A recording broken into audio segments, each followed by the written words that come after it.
Los oficiales venezolanos, citados a comparecer a la temida sede de la Dirección de Contrainteligencia Militar, DICM, se encontraron en una habitación preguntándose qué ocultaba la cartelera cubierta con un pedazo de tela delante de ellos.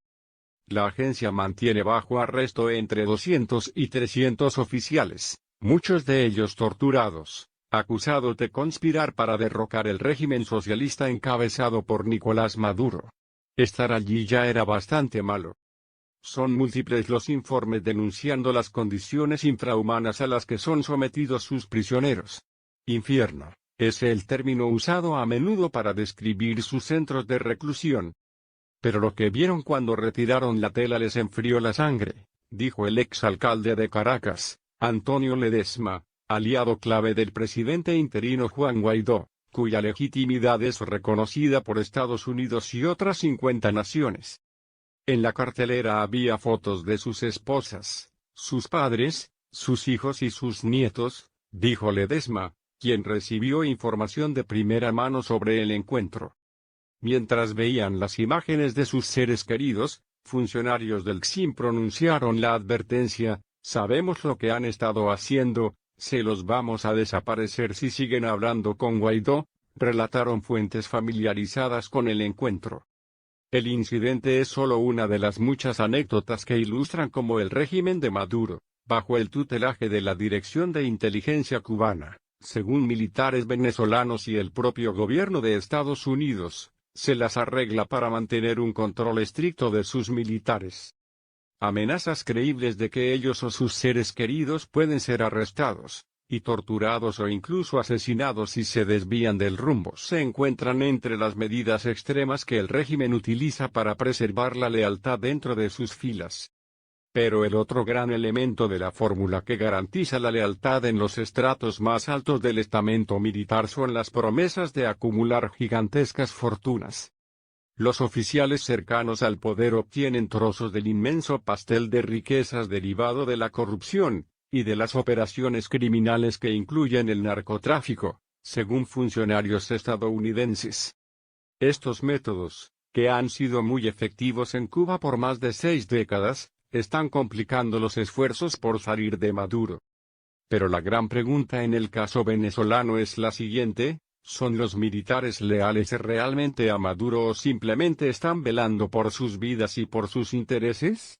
Según Bueno de Mezquita, profesor de Ciencias Políticas de la Universidad de Nueva York, NYU, y autor del libro El Manual del Dictador, la lealtad de los militares a Maduro está estrechamente ligada a la capacidad del gobernante de seguir recompensando a los oficiales. Siempre y cuando los altos cuadros de las Fuerzas Armadas sigan recibiendo los pagos, Maduro se va a quedar, dijo de Mezquita. Y para muchos de ellos la pregunta que se hacen no es si Maduro es sostenible, sino si el régimen de Maduro es sostenible. Si la permanencia en el poder de Maduro comienza a amenazar el negocio, entonces los integrantes de su círculo más cercano comienzan a considerar su reemplazo con uno de ellos mismos. Para luego anunciarle al mundo que el gobernante decidió salir del poder por el bien de la nación, y que el ministro fulano de tal tomaría su lugar en la presidencia, dijo el profesor.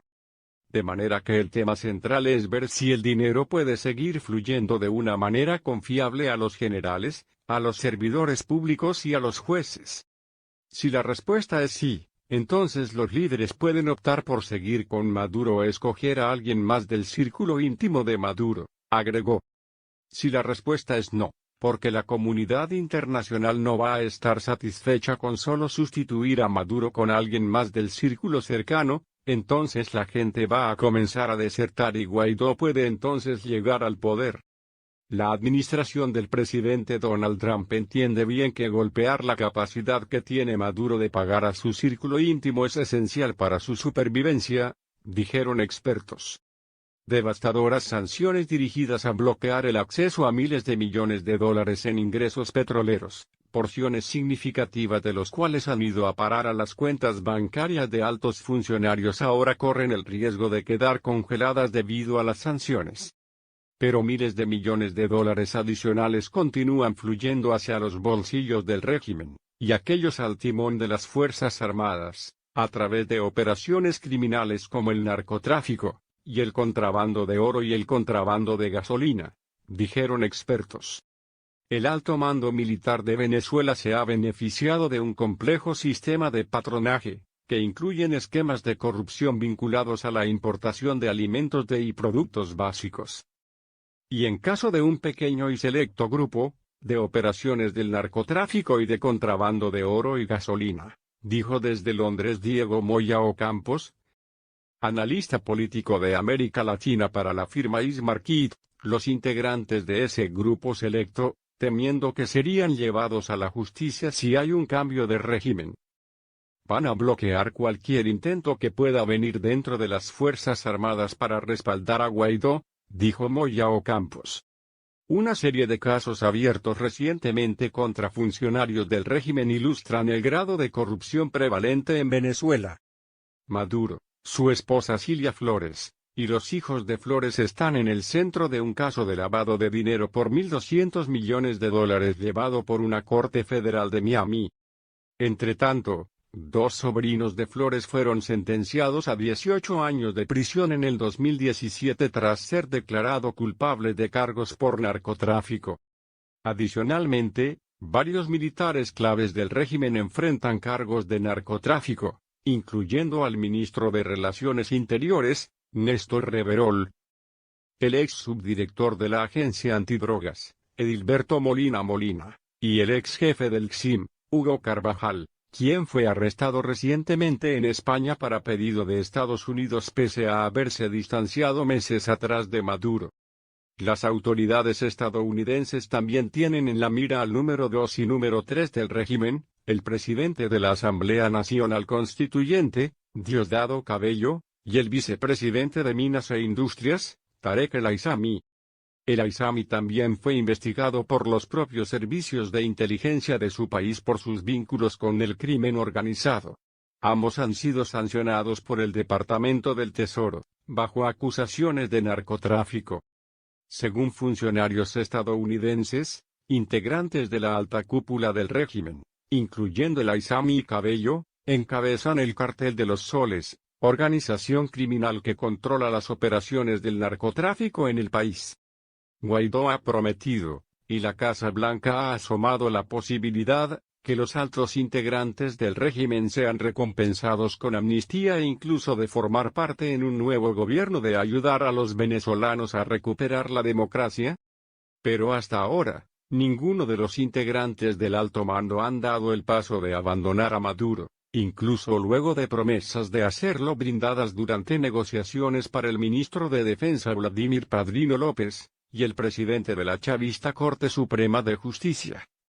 También dificultando los prospectos de sacar a Maduro se encuentran los mecanismos de inteligencia brindados por Cuba al CSIM. Michael Moreno, como reportó el asesor de Seguridad Nacional de Estados Unidos, John Bolton. La gran mayoría de los oficiales venezolanos se encuentran bajo constante supervisión de una extensa red de espionaje operada por Cuba y el CSIM, según funcionarios estadounidenses. Funcionarios de Estados Unidos han dicho que Cuba podría tener hasta 20.000 integrantes de sus organismos de seguridad en Venezuela, acusación que es vehementemente desmentida por el régimen de la isla.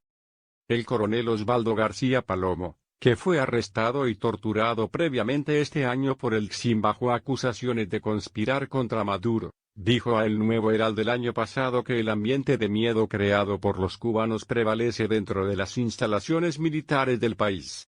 Las comunicaciones y el temor de infiltración encabezan la lista de riesgos que enfrenta cualquier conspiración para salir de Maduro, dijo.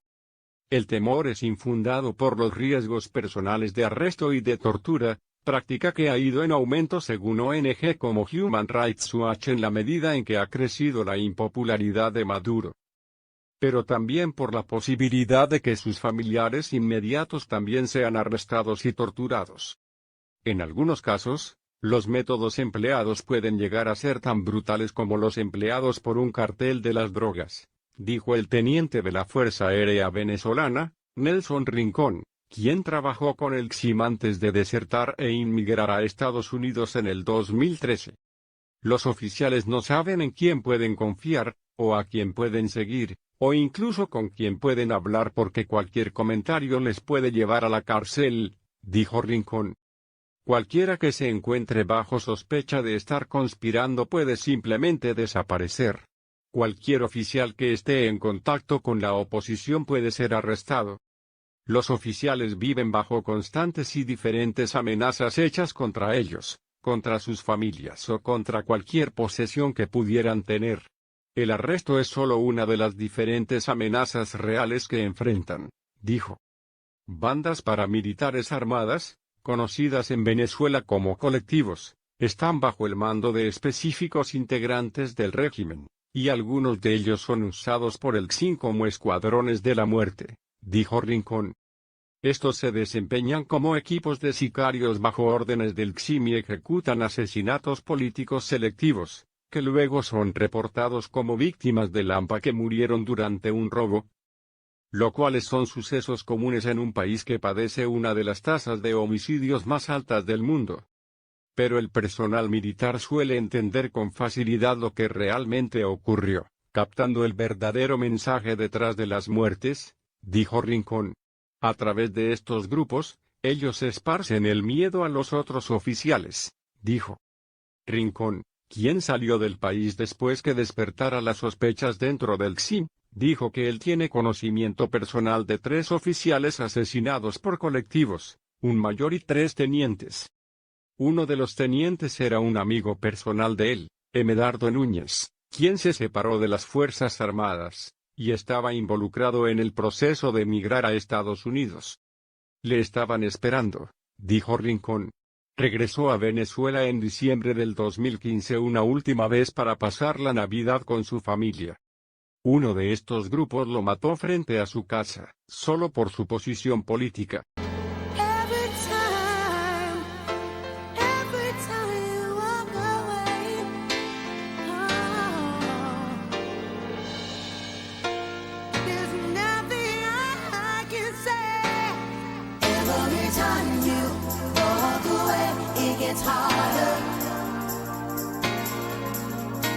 Every time